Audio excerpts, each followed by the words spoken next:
Mic మనకి work చేస్తలేదు. దీంట్లో మ్యాక్సిమం ఏంటంటే ఇక్కడ ఈ కిందుండే లో ప్రాబ్లం ఉండొచ్చు ఒక్కొక్కసారి.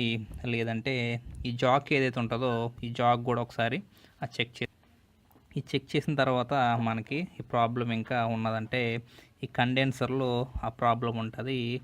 ఇది ఓపెన్ చేసి ఈ కండెన్సర్ని చెక్ చేయాల్సి ఉంటుంది.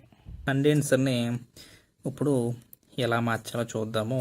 ముందుగా ఈ మైక్ తీసుకొని దీన్ని ఓపెన్ చేసిన తర్వాత ఇదిగోండి ఈ కండెన్సరు ఇది మార్చాలి.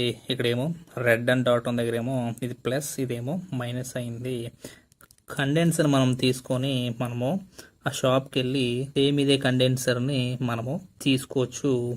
నా దగ్గర దీనికన్నా ఎక్కువ కెపాసిటీ ఉన్నది, ఇంకా సౌండ్ క్వాలిటీ బాగా వచ్చేది, కొంచెం కాస్ట్లీ నా దగ్గర ఉన్నది కండెన్సరు. దీన్ని నేను దీనికి రీప్లేస్ చేస్తాను.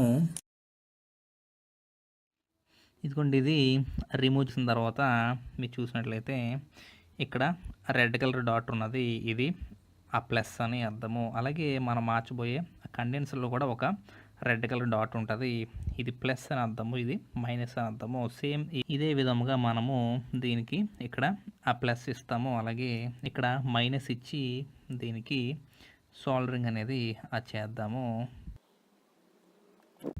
ఇదిగోండి ఈ పాత పోయింది తీసేసి మనము ఈ కొత్తది కొంచెము ఆ సౌండ్ క్వాలిటీ బాగా వచ్చేది ఆ కండెన్సర్ మనం తీసుకొని దీనికి వేసాము. ఇదిగోండి చూస్తున్నారు కదా, ఇది వర్క్ చేస్తుంది.